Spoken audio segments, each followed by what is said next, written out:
Oke, baik. Assalamualaikum warahmatullahi wabarakatuh. Jumpa kembali sama saya di Ahmad Sukari Channel. Kali ini saya akan membahas tentang banyak akhir-akhir ini setelah Pak Nadiem Makarim diganti oleh Pak Prof. Abdul Mukhti di Kementerian Kemendikdasmen. Karena pada sebelumnya di masa kepemimpinan Kemendikbudristek Pak Nadiem Makarim, UN ditiadakan, siswa dijamin lulus. Oleh karenanya tidak ada hasrat, tidak ada gairah untuk siswa belajar, dan memahami pelajaran. Karena apa? Dalam tanda kutip, sekolahnya gratis, tidak ada UN, dijamin lulus. Ya udah, sekolahnya asal-asalan, sekolahnya asal mau, yang penting gua masuk, ya nanti gua bakal lulus. Nah, sekarang makanya banyak setelah tidak ada UN, sehingga siswa itu tidak memiliki target dan tidak ada keinginan ketika di akhir-akhir dia mau lulus, ya udah nggak usah belajar. Akhirnya apa? Banyak mungkin siswa yang literasinya kurang, tidak bisa baca. Banyak video-video yang kita lihat, baik itu di TikTok, di YouTube, maupun di media sosial lainnya, siswa SMA tidak bisa ngitung berapa 1 menit berapa detik, 1 jam berapa menit. Banyak siswa SMP yang tidak bisa baca karena tidak ada target. Dia tidak usah belajar, yang penting gua lulus, nggak bayaran. Nah itu. Setelah diganti kepemimpinan oleh Pak Abdul Mukhti di sini, apakah UN akan diadakan lagi? Saya ambil dari kompas.com ya. Banyak penolakan jika ujian nasional kembali diadakan. Ini kata Mendikdasmen. Memang ujian nasional sebelumnya adalah seperti ada pro kontra, tapi setelah ujian nasional ditiadakan, hasilnya tidak memuaskan. Lulusan setelah lulus SMP maupun SMA tidak berkualitas ya. Terus apakah UN ini akan diadakan lagi? Banyak penolakan, dan begini kata Mendikdasmen Pak Abdul Mukhti. Saya bacakan ya, bahwa Pak Abdul Mukhti merespon banyaknya penolakan terkait wacananya diadakan kembali ujian nasional. Prof. Mukhti pun menegaskan saat ini pihaknya belum memberikan keputusan apapun terkait kembali diadakan atau tidaknya ujian nasional. Oh, belum ada keputusan terkait UN, kata Pak Prof ya, ketika di Jakarta Selatan pada hari Senin kemarin. Prof. Mukhti mengatakan pihaknya masih akan mendengarkan pendapat dari banyak kalangan, mulai dari para ahli, pelaku pendidikan, hingga pengamat pendidikan ya. Kemudian Mendikdasmen akan dengar pendapat dari banyak pihak.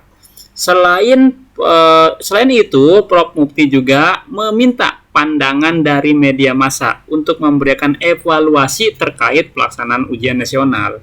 Nanti wartawan juga bisa kita undang untuk ikut memberikan evaluasi tentang ujian nasional, ujarnya. Prof. Mukhti membenarkan bahwa UN adalah isu yang banyak beredar dan menyita perhatian masyarakat.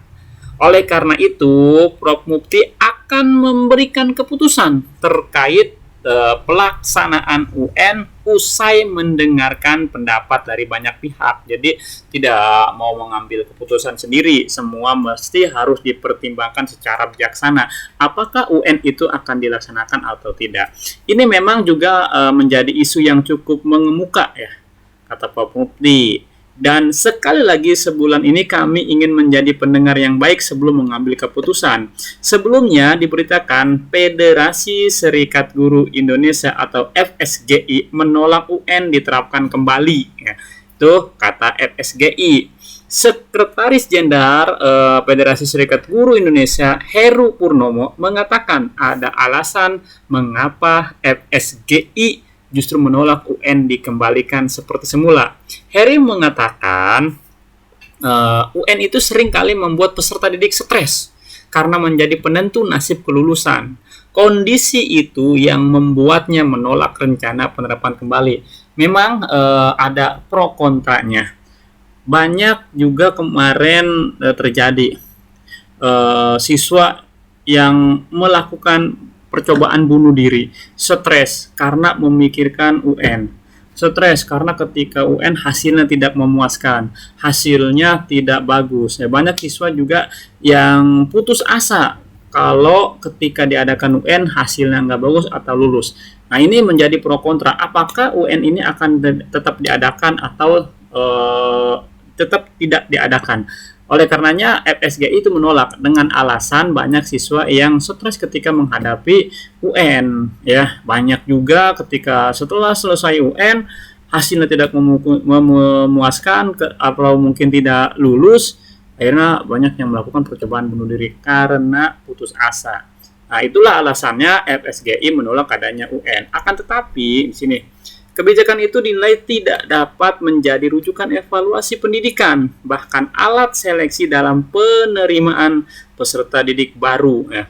Tapi kalau UN semata tujuannya agar alat evaluasi akhir jenjang, kemudian dipergunakan hasil UN itu sebagai alat seleksi, akan menimbulkan berbagai dampak negatif, kata Ketua FSGI Pak Heru, ya.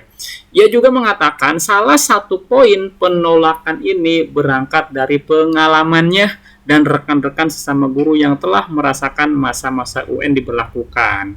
Dia menyoroti ketika UN menjadi alat penentu kelulusan peserta didik, maka muncul kecurangan-kecurangan yang bertujuan hanya demi mendapatkan kelulusan. Nah, ini pun jadi polemik ketika kelulusan ditentukan oleh UN, akhirnya banyak kecurangan yang ada. Salah satunya dapat bocoran, sehingga yang penting mah lulus. Dapat bocoran dapat bocoran, akhirnya banyak nyari supaya ada kunci jawaban. Yang penting mah lulus, karena kalau tidak lulus siswa takut stres, takut frustasi dan sebagainya. Akhirnya banyak kecurangan. Ini yang menjadi alasan FSGI menolak. Oke, mungkin itu yang bisa disampaikan. Jadi terkait apakah UN itu diberlakukan lagi atau tidak, Pak Abdul Muti belum bisa mengambil keputusan.